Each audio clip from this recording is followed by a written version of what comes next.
Encuentro de Políticas, Economía y la Cultura. Nos encontramos en el segundo día, la segunda jornada, y esta tarde está enfocada en los consumos culturales. En ese sentido tenemos a continuación una mesa de diálogo denominada Intersecciones entre consumos culturales y bienestar, y que contará con la participación de Esmeralda Correa, coordinadora del Observatorio Itaú Cultural de Brasil, Diego Carrasco de la Universidad de Cuenca, y como moderador estará Nicolás Esticotti de RGC Ediciones. Recibámoslos con un aplauso, por favor.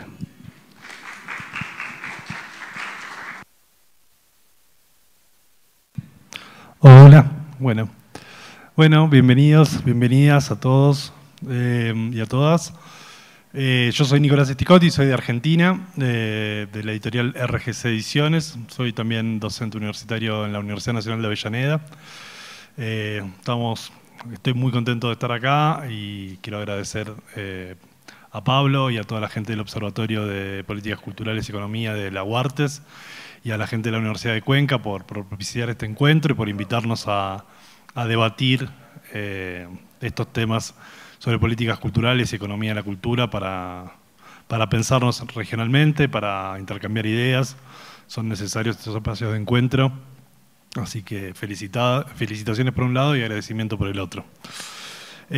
Hoy es el segundo día del Congreso, del encuentro, y el eje del día de hoy, de las mesas de cierre, está centrado en los consumos culturales. La mesa de hoy, como decía acá el compañero, será sobre las intersecciones entre los consumos culturales y el bienestar. Y tenemos para eso a dos invitados que van a estar compartiendo algunas de sus impresiones en relación a eso. La primera de ellas, y quien hablará primero, es de Brasil, de la Fundación Itaú Cultural, Esmeralda Correa. Ella es coordinadora del Observatorio de Investigación en Educación y Cultura de la Fundación Itaú. Es doctora en Economía en Brasil y es académica visitante del Centro de Estudios de Desarrollo de la Universidad de Cambridge. Tiene más de 10 años de experiencia en el desarrollo económico, evaluación de proyectos sociales, gestión de proyectos e investigación en materia de educación y desarrollo humano. Y me contaba un poco también Esmeralda que uno de sus ejes es la vinculación entre los consumos culturales y el impacto social que ellos tienen, ¿no? Así que nos va a estar compartiendo un poco las últimas investigaciones que han desarrollado desde Itaú. Y por otro lado, tengo acá mis apuntes en el teléfono. Lo tenemos a Diego Carrasco, que es acá docente de la Casa de la Universidad de Cuenca. Es director, actor, dramaturgo, también es director de cine y es investigador escénico y docente, y director de Cultura del municipio de Cuenca y director ejecutivo de la Bienal de Cuenca. Bueno, ha dirigido más de 20 espectáculos en los últimos años y tiene publicaciones numerosas tanto dentro y fuera del país de Ecuador. Y está haciendo el doctorado en la Universidad Carlos III de Madrid y también en la Universidad de las Artes de La Habana, ¿no? Así que, Diego, un gusto tenerte acá. Antes de darle la palabra a Esmeralda, yo había pensado un poco, reflexionar un poquito en torno a por qué los estudios culturales son fundamentales para quienes trabajamos en políticas culturales y para que tenemos la necesidad de tener indicadores para la toma de decisiones en las políticas públicas ligadas a cultura, en las decisiones programáticas en torno a las políticas culturales, y un poco cuáles son esas interrelaciones, o cómo se miden esas interrelaciones y qué cosas podemos esperar de los análisis en consumos culturales. Por un lado, creo que la principal cuestión que nos traen es que nos ayudan a comprender el comportamiento social en torno a que permiten identificar patrones, comportamientos y preferencias de la sociedad en torno a cómo y qué y quiénes y cuándo se consumen bienes y servicios culturales, y eso nos permite trazar radiografías y conocer las dinámicas sociales que predominan en una comunidad u otra, ¿no? En las políticas culturales, como decía, la formulación de políticas públicas efectivas tienen estos instrumentos, elementos que permiten diseñar programas que promuevan el acceso a la cultura, la diversidad y la inclusión y que favorezcan el ejercicio de los derechos culturales a partir de aprender a utilizar esas mediciones. Entonces ahí hay un ejercicio de inclusión y diversidad que se da en torno con los consumos culturales que es súper interesante para pensar las brechas y las desigualdades en el acceso a la cultura. Entonces, de descubrir poblaciones que están marginadas en el acceso o que están excluidas, eso permite diseñar después prácticas o programas o estrategias que permitan incluirlos y generar un acceso más equitativo a los bienes y servicios culturales. También permiten favorecer el desarrollo económico de las comunidades, ¿no? Los consumos culturales tienen una vinculación estratégica en el sector de las industrias culturales y creativas y permiten comprender cómo las personas consumen y qué consumen y adaptarse también en el desarrollo de políticas y estrategias para poder producir contenidos que vayan en línea con las demandas generales que se van trazando. Y el último punto que también me parece que es interesante trazar es que en el último tiempo, a partir de las transformaciones, de la digitalización de muchos de esos bienes y servicios, ha habido muchos cambios en la hora de pensar esos consumos y que bueno, me parece que tanto las presentaciones de hoy como las que van a hacer adelante con la presentación del libro que hicieron desde el observatorio y Pablo y Marisa de México, vamos a tener algunas respuestas. Así que, Esmeralda, te escuchamos. Buenas tardes a todos. Agradecer también a Pablo por la invitación y a todos los organizadores de este evento, que ha sido maravilloso, muy buenos anfitriones y un país muy lindo, entonces estamos muy bien acogidos aquí. Yo soy colombiana, pero vivo hace 20 años en Brasil.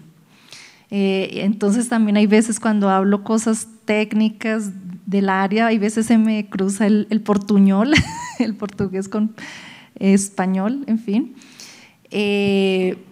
Entonces yo trabajo en la Fundación Itaú dentro del observatorio que hace investigaciones sobre educación y cultura. Dentro de la fundación nosotros tenemos 3 ejes principales de actuación. Trabajamos con Itaú Cultural, tenemos un museo, hacemos gestión de museo también allá en la ciudad de San Pablo y tenemos programas de fomento, de editales para productores y gestión cultural. Tenemos otro pilar de educación y trabajo que tiene programas para implementar políticas de enseñanza técnico y profesional para el final de del bachillerato, de la secundaria, y Itaú Social, que enfoca su actuación en la educación infantil, la preescuela, y los años finales, la secundaria, del bachillerato, también de la educación básica. Nuestra actuación es siempre en contribución a políticas de educación pública brasilera y la cultura siendo transversal a todo ese panorama. Nosotros invertimos, la fundación anualmente invierte en torno de $100 millones en todos esos programas, en parcería, en alianza con el sector público, porque nosotros acreditamos que es el sector público que hace las políticas públicas, que hace la gestión, y nosotros dentro de la fundación también tenemos la misión de contribuir con evidencias, trayendo conocimiento para ese uso, para que la gestión pública pueda tomar las decisiones más pertinentes y basadas en evidencia. Entonces, eso es un poco de la organización en la que yo trabajo, donde venimos, y lo que les voy a presentar ahorita. Entonces, en la encuesta nosotros le llamamos hábitos culturales, que es consumos culturales. Esta es la 5ª edición que nosotros hacemos, es de 2024, es de este año, todavía no la hemos lanzado, vamos a lanzarla ahorita al final del mes, pero ya quisimos traerles en primera mano a ustedes cuáles fueron los resultados de esto. Y voy a enfocarme en 3 aspectos. Primero, traerles un poco del panorama de los consumos, de los hábitos culturales del Brasil. Otra parte de las percepciones, como Nicolás habló, que es importante saber las preferencias, percepciones también en cuanto a bienestar, que las personas sienten de beneficios sobre practicar o participar de actividades culturales, artísticas y culturales, y un otro enfoque que es sobre la integración con educación y cultura. Entonces, esa es parte de nuestra misión y en cuanto a observatorio de poder hacer investigaciones más integradas, o sea, en nuestro enfoque de educación muchas veces el presupuesto o la parte de educación trabaja aislado de la cultura y muchas veces trae a la cultura solo para ayudar a mejorar la disciplina, a mejorar ciertos aspectos del clima escolar. Y por otro lado, la cultura también se fragmenta y también hay disputas de presupuestos, pero ¿cómo nosotros hacemos para crear políticas públicas integradas dentro de educación pública de Brasil y también del fomento a artes, a actividades artísticas y culturales? Entonces, esos serán los 3 enfoques. Esta encuesta entonces es a nivel nacional, en una muestra representativa de en torno de 2.500 entrevistas. Son entrevistas presenciales en fluxos, dura en torno de 30 minutos, 28 minutos la aplicación. Es en una población de 16 a 65 años, en una población representativa también por la parte socioeconómica, de educación, inclusive también de religión. En Brasil, 33% de la población brasilera es evangélica, entonces también tiene todo un muestreo que considera todas esas, la parte de la religión. Y entonces, para comenzar a dar ese panorama de los hábitos culturales, para este año, 97% de los brasileros apuntaron que realizaron actividades culturales en los últimos 12 meses. Ese es un dato muy importante, o sea, la mayoría de la población asiste a alguna actividad artística cultural. Y ese porcentaje fue mayor en 3 puntos porcentuales que con respecto al año pasado. Entonces, eso para nosotros también es algo importante después de la pandemia, en que hubo una queda bien fuerte. En la parte presencial fue la que tuvo 3 puntos porcentuales de aumento. Entonces, están aumentando, desde el año pasado viene aumentando sí, el consumo a actividades presenciales, y las actividades online vienen también fuertes y han bajado un poco, porque durante la pandemia, que también hicimos esta encuesta, fue mucho mayor, obviamente. Y dentro de las actividades, 61% de los brasileños realizan al menos una vez por mes. Y está entre eventos al aire libre, espectáculos musicales y actividades de folclore, fiestas populares y típicas. Allá hay una fiesta que es la fiesta junina, que es muy importante, inclusive es más importante, frecuente, después que uno abre más los datos, es una de las más frecuentadas, inclusive más que los días de carnaval, que también son muy famosos. Y dentro de actividades online, escuchar música, streaming, ver series. Entonces, eso un poco del panorama. ¿Y cuáles son los motivos para hacer actividades presenciales? 43%, la mayoría, indica que es para relajarse, para reducir el estrés, para descubrir nuevos lugares, adquirir conocimiento, hasta para mejorar la salud. Y para actividades online está el aprendizaje, conocimiento. ¿Y por qué motivos los hacen online? Por comodidad, facilidad, por flexibilidad de horarios, por seguridad, hay cuestiones de violencia y reducción de los costos de esas visitas presenciales.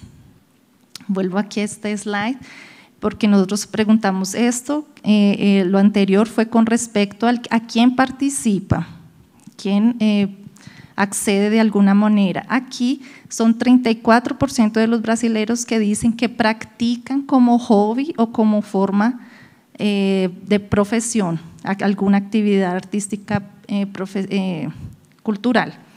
Está entre música, artesanía. En el caso de artesanía, son los que indicaron que complementan el ingreso a partir de esa actividad.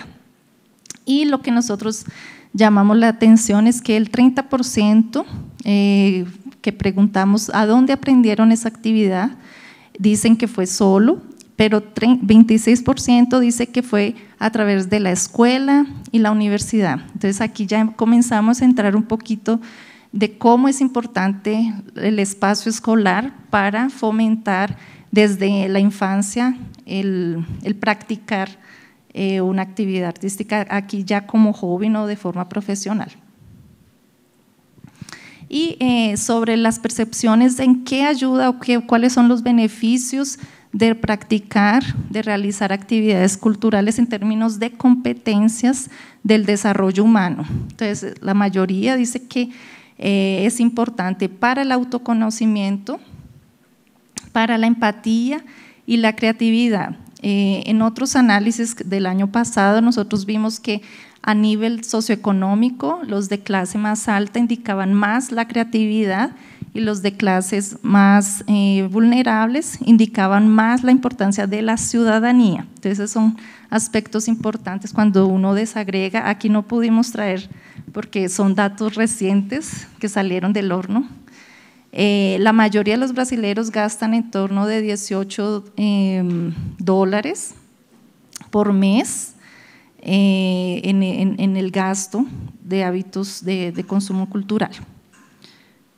También preguntamos, aquí este es un dato nuevo, si realizaron actividades presenciales en los barrios cerca donde viven.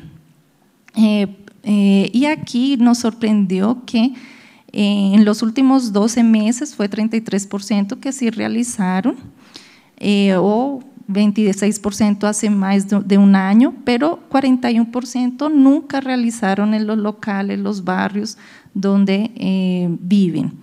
En la clase más alta, clase A-B, 44% sí realizaron en los barrios donde viven y el 22% fue en la clase D, que ahí fue un porcentaje menor, la mitad. Y lo mismo con si has visto artistas de tu ciudad, de la ciudad, entonces 39% también nunca, siendo que para la clase D, que es más vulnerable, es mucho mayor, 54% no han visto artistas de su ciudad. Y 40% dicen que sienten falta de arte y cultura en su ciudad, como teatro, música, cine y demás. Nosotros preguntamos también si hacían actividades en las escuelas de los barrios y 38% dice que sí realizaron y 72% dicen que irían, participarían si hubiera esas actividades en las escuelas de los barrios. Entonces aquí nosotros llamamos mucho la atención al papel de la escuela, también como un promotor, un gestor también de cultura, de arte y cultura, pero no como algo adjunto o en anexo, sino nosotros estamos en ese movimiento de poder incorporarlo dentro de un currículo escolar que de prioridad para el desarrollo de competencias. En Brasil, en el 2020 se estableció la Base Nacional Común Curricular para la Educación Básica, que significa que orienta que tiene las directrices de lo que los estudiantes en la red o en la educación del Brasil deben aprender. Y fueron estipuladas 10 competencias que todo estudiante, todo niño, adolescente, joven debe desarrollar a partir de la educación, que son repertorio cultural, empatía, autoconocimiento, gestión, autogestión, en fin, son varias dimensiones y la escuela es un actor muy importante para eso, y la cultura de forma transversal, no como una clase que se da una vez por semana, pero cómo nosotros podemos incidir a que sea dentro del currículo. O sea, no es una clase de habilidades socioemocionales, sino cómo en la literatura, en la geografía, en la matemática puede introducirse también los repertorios y la parte artística, lúdica, para la enseñanza, con nuevas experiencias pedagógicas para que los estudiantes puedan aprender mejor y desarrollar sus otras competencias y puedan engañarse más en el proceso de aprendizaje, porque en Brasil es un desafío y creo que también de América Latina, los índices de evasión son muy altos. Entonces nosotros también en el observatorio analizamos datos de longitudinales, inclusive acompañamos cortes de niños a lo largo del tiempo y vemos cómo hay una exclusión que no es, o sea, no es la evasión, el abandono escolar no es solo responsabilidad de ese estudiante, de sus familias, sino tiene a ver a cómo el sistema educacional hay veces no incluye, porque inclusive muchas veces es dentro de la escuela que se sienten los aspectos de racismo, infelizmente, y también no hay otras prácticas que hagan sentido para los estudiantes para seguir su trayectoria escolar, porque nosotros hemos hecho investigaciones que muestran que actividades con proyectos en la sociedad, en la comunidad, hace que los estudiantes quieran y tengan más sentido de por qué están estudiando, para qué, y tengan una proyección, un proyecto de vida mejor. Entonces eso para nosotros es importante, y en esta encuesta hicimos un recorte con padres, madres o padres, que tienen hijos hasta 18 años y preguntamos cuál es la importancia de esas actividades, y para 94% todos, la mayoría concuerdan que es muy importante para el desarrollo de esos niños, de esos jóvenes, y los motivos es 62% es para la ampliación de conocimientos, 23% para socialización, y de modo general la mayoría concuerda que ayuda sí para el desempeño escolar, para asistir a la escuela, para la relación en la casa, en fin, entonces son varios beneficios que se tienen, o sea, la percepción que existe de la importancia es una, pero cuando hay veces uno va en términos de qué acciones existen en las escuelas, ahí va, hay un escenario más difícil. Creo que para no pasarme, aquí los aspectos de salud mental. 40% de los encuestados dijeron que tuvieron problemas de salud mental como insomnio, ansiedad, varios otros ítems. Y dicen que en 33% dijeron que hacían actividades culturales como una forma para mejorar el bienestar, y también hay una mayoría que coloca la cultura para reducir, una forma de reducir el estrés, la ansiedad, mejorar la calidad de vida, reducir sentimientos de tristeza, en fin, entonces hay varios componentes al respecto. Y una otra investigación aquí rápidamente, solo para no extenderme mucho, pero que es muy importante, nosotros hicimos también medio que una encuesta de hábitos culturales en las escuelas. También es una muestra representativa en las escuelas públicas y privadas, en una muestra más o menos de 3.000 estudiantes. También es entre estudiantes, entrevistamos también profesores y directores de las escuelas. Y aquí, dentro de esa población de estudiantes,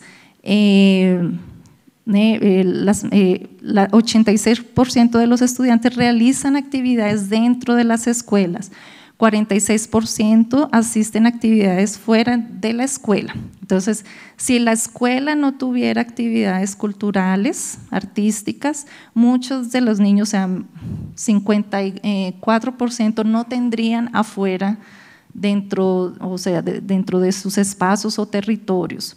Dentro de las escuelas lo que más practican es danzas, folclore o cultura popular, teatro, música, cine, o también van a salidas de museos. Y aquí cuando se les pregunta si les gustaría que hubiera más actividades culturales, los estudiantes dicen 42% que sí les gustaría tener más dentro de las escuelas. Los profesores dicen 88% y en los directores es 94% que dicen sí les gustaría tener más actividades en la escuela. ¿Y con qué frecuencia asisten a actividades culturales ahí sí fuera de la escuela? Dicen, ahí es con los directores de la escuela, dice que nunca o raramente, 40% dicen que no hacen, a veces 50%. Entonces hay 85%, bueno, hacen en el propio espacio escolar, pero cuando les preguntamos por qué no hacen otras actividades fuera también del espacio escolar, dicen que la mayoría es por falta de recursos financieros, falta de equipamientos culturales en la ciudad o indisciplina, hay un percentual muy bajito de 4%. Y les preguntamos también a los estudiantes, profesores y gestores cuáles son las percepciones que ellos tienen sobre la práctica, la participación en actividades culturales y cuando vemos para los estudiantes que es el azul más clarito, el mayor para ellos es el sentirse más relajado, entonces es algo más como de la salud mental, del relajarse, del quitarse el estrés. El menor porcentaje fue para mejorar las relaciones en la familia, pero de modo general, para todos los actores, ayuda para mejorar el rendimiento escolar, para tener ganas de ir a estudiar, para asistir a la escuela. Un poco de eso. Y aquí un poco de las noticias que van saliendo del año pasado, de cuál es la repercusión que tiene esas encuestas a nivel nacional y en términos de política pública que nosotros siempre estamos intentando. Y para eso, inclusive aquí dentro de la fundación nosotros tenemos también un proyecto con el ministerio que estamos por firmar, con el Ministerio de Educación, el Ministerio de Cultura, precisamente para fortalecer esa integración y además de esta encuesta que son más percepciones, que son importantes, que nos dan una radiografía, pero que es necesario más indicadores de impacto. Nosotros a través de este acuerdo vamos a hacer a lo largo de los 3 años siguientes evaluaciones de impacto de actividades artísticas, culturales, de programas que ya están, por ejemplo, el programa Gurín, la escuela, un programa de música en todo el estado de San Pablo. Ya estamos iniciando la evaluación de impacto, tanto en aspectos de trayectoria escolar, desempeño escolar, pero también en habilidades socioemocionales, de ciudadanía y otras competencias que están dentro del currículo o que son importantes para todos los niños desarrollarse. Muchas gracias.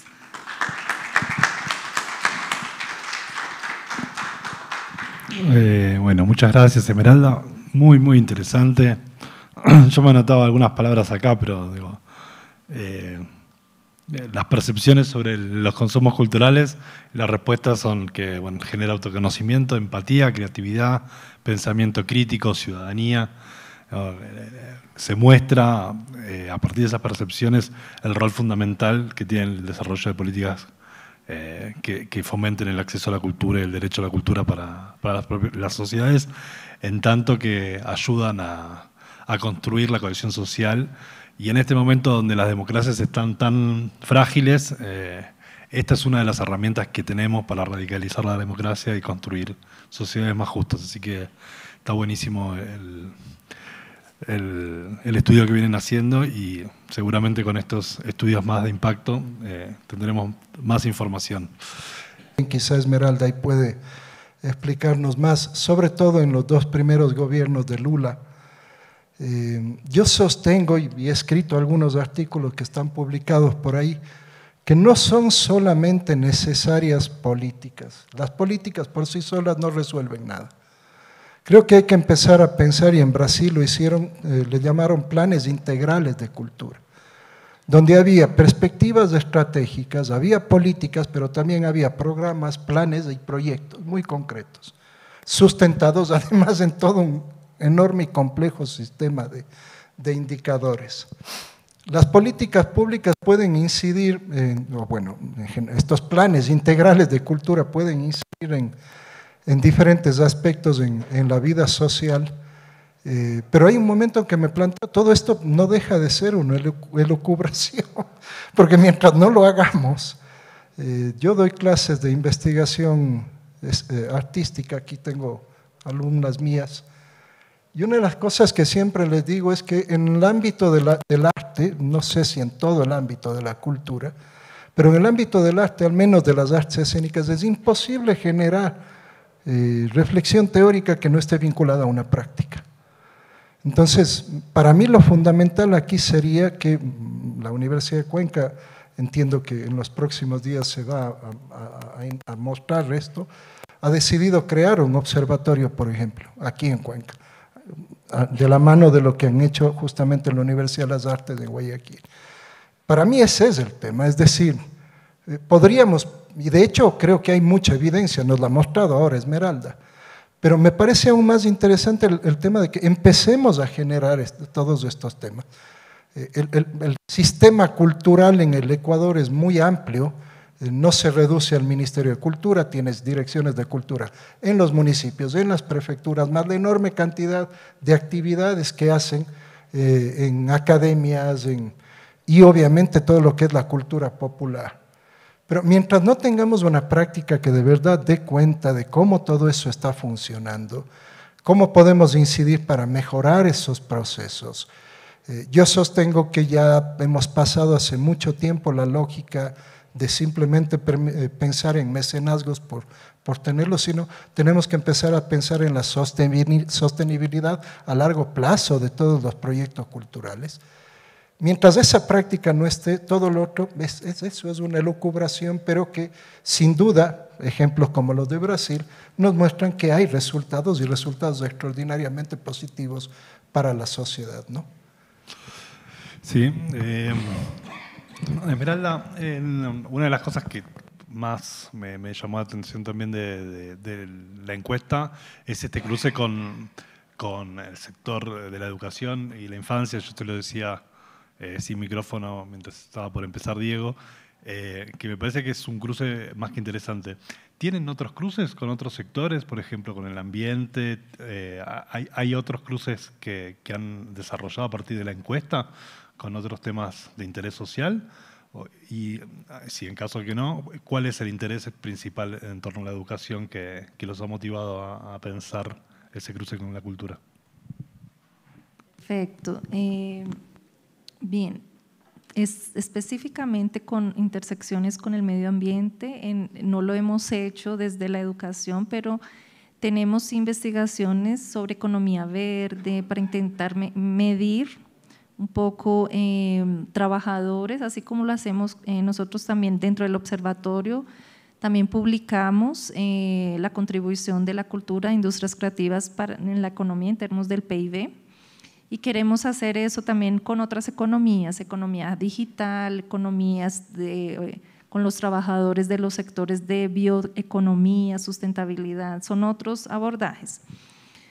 Pero nosotros aquí hemos avanzado en términos así de Brasil, dentro del observatorio, mucho en esa parte macroeconómica, que es la contribución de la industria creativa, de la cultura, para la economía, y ha sido importante para mostrar los beneficios en términos de rendimientos económicos y que muestran que es un sector importante, que es un sector potente, pero tenemos un desafío de entender la importancia de la cultura como bien social, como un derecho cultural y también como parte del desarrollo humano.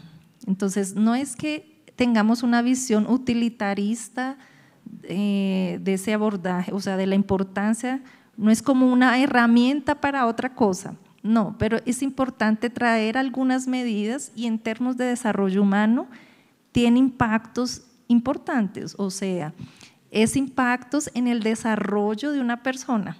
Entonces, si nosotros vemos niños que tienen más oportunidades, nosotros hicimos una investigación que calculamos el número de horas entre un niño de una familia más rica, con más recursos, que tiene ferias y van a museos, actividades culturales, con otras familias, niños de otras familias que no tienen tantos recursos, no tienen tantos libros, en fin, y de una diferencia de casi 8.000 horas hasta que el niño completa 14 años. Hay una diferencia entre el niño de una familia más abastecida, de una familia más vulnerable, de 8.000 horas, y eso representa casi 8 años de escolaridad en que un niño más rico tiene oportunidades.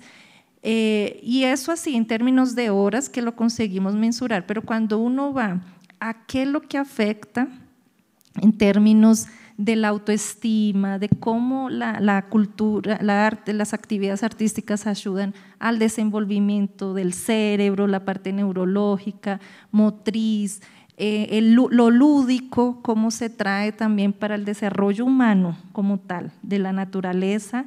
Entonces son otros impactos que muchas veces no, es muy difícil de mensurar, de medir, y existen evidencias internacionales que muestran, hay evidencias del impacto de la música en el aprendizaje de matemática, en cómo, por ejemplo, tocar un instrumento es importante para disminuir la ansiedad, definir el foco, la atención, que son capacidades cognitivas, habilidades ejecutivas, que son llamadas en ese ramo neurológico.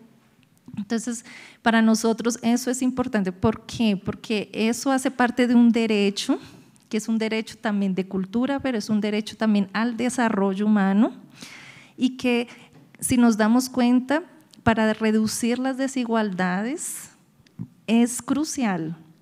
Nosotros hemos hecho investigaciones que muestran ese gap, esas brechas en términos de niños de poblaciones negras, afrodescendentes, indígenas, con otras poblaciones blancas, y vemos esas diferencias de acceso, de engallamiento con la escuela.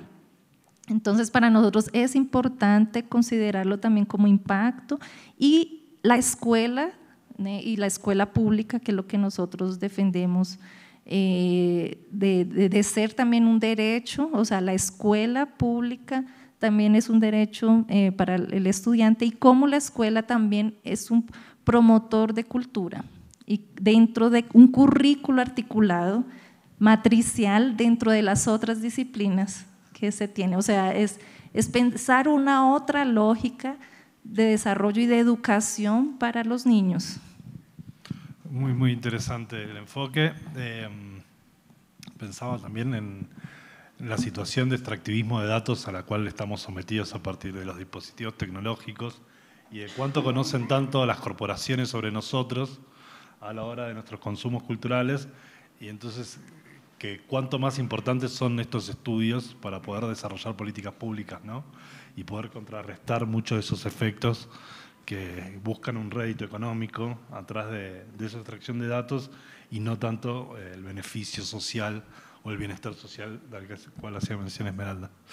No sé si hay alguien del público que quiere tomar la palabra, hacer algún comentario, traer alguna pregunta, duda.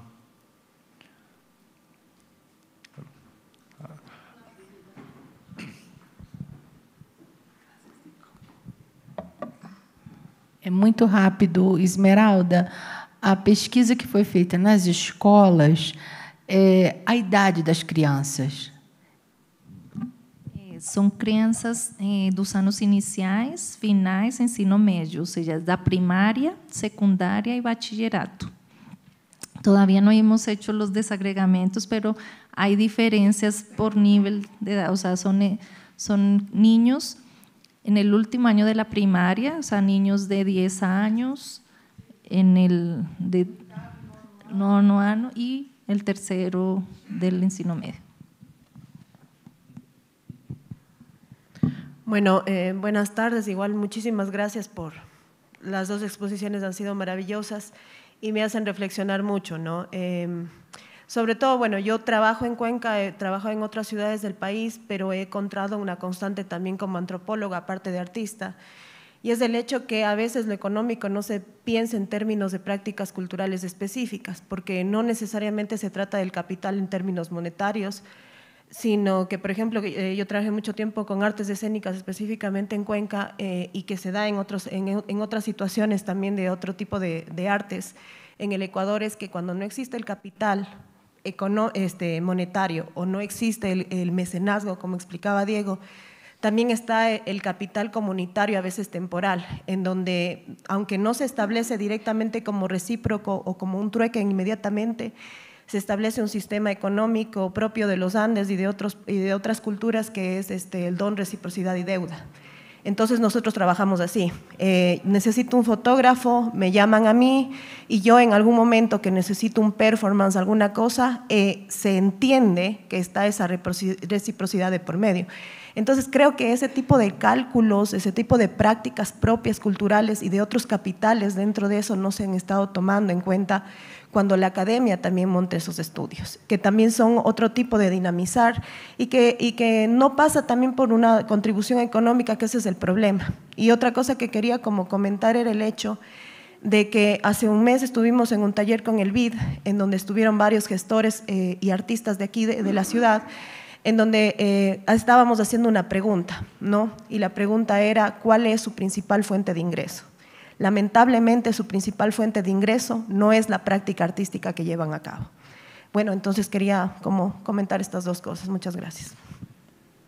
Posso só, porque está relacionado com isto, que é, os estudos de impacto económico da cultura às vezes são muitíssimo perversos, porque nos dão os dados que nós queremos. E é preciso perceber, na realidade, isto está diretamente relacionado com o que o colega estava a dizer, é preciso perceber a qualidade do emprego cultural e qual é a renda efetiva que os profissionais da cultura têm e que vínculos é que têm, porque não me interessa dizer só que há um grande peso que a cultura tem no PIB, se depois a grande massa dos profissionais do setor cultural não tem condições de trabalho, tem trabalho precário, o rendimento é baixíssimo. Nós, no Observatório de Portugal, quando aconteceu a Covid-19, aplicamos imediatamente um estudo sobre o impacto que a Covid teve no setor cultural português e o que verificamos foi que foi, por um lado, dramático, como em todo o mundo, e percebemos que as fontes de rendimento eram baixíssimas.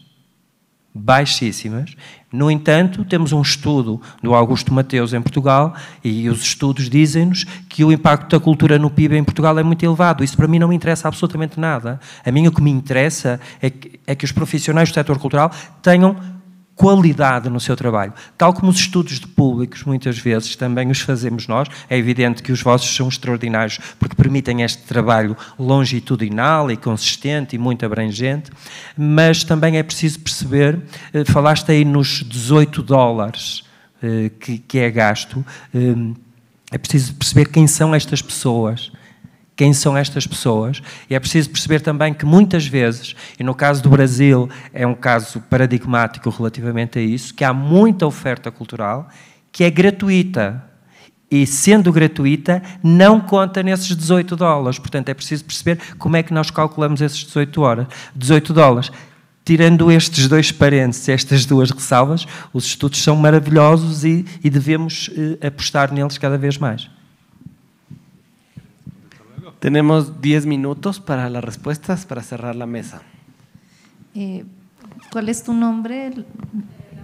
Gabriela. Primero comentando, muy interesante así tu provocación, porque es eso, yo así el mapa mental que yo creé, así que estoy viendo en mi cabeza es cómo y cómo los estudios pueden contribuir en varias esferas, tanto en lo micro, que o sea, lo que yo, mi misión ahora en cuanto a observatorios, ver los impactos, medir los impactos en el desarrollo humano, pero existen otras camadas, que es aquella del tejido social que hablaba Diego, y cómo medir eso, o sea, y hay herramientas. Yo soy economista y he trabajado por más de 10 años midiendo evaluación de impacto de proyectos sociales.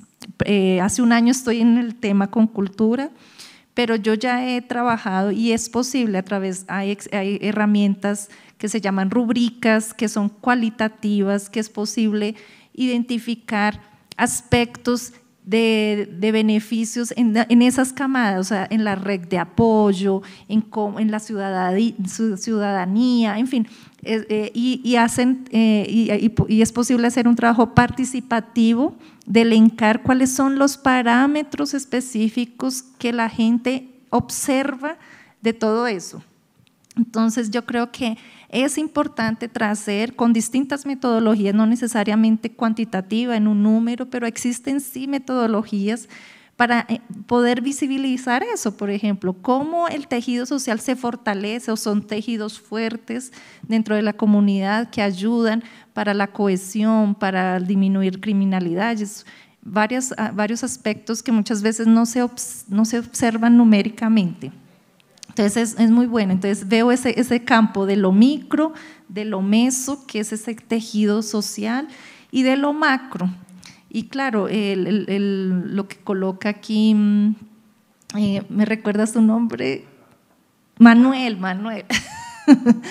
Exactamente, la cuestión de los trabajadores culturales. Nosotros hacemos también ese acompañamiento. En Brasil actualmente existen casi 7.800.000 trabajadores de cultura, industrias creativas, y sigue el padrón de la economía brasilera de 60% formalidad y con mucha informalidad también. Y hay mucha desigualdad inclusive de raza, que es impresionante, que en la industria creativa es mucho mayor. Los salarios en términos raciales es, por ejemplo, una persona blanca recibe 26% a más que una negra, pero en la industria creativa llega a 70%. Es una brecha mucho más gigante. Y claro, se da también porque dentro del PIB se calcula mucho la parte de tecnología.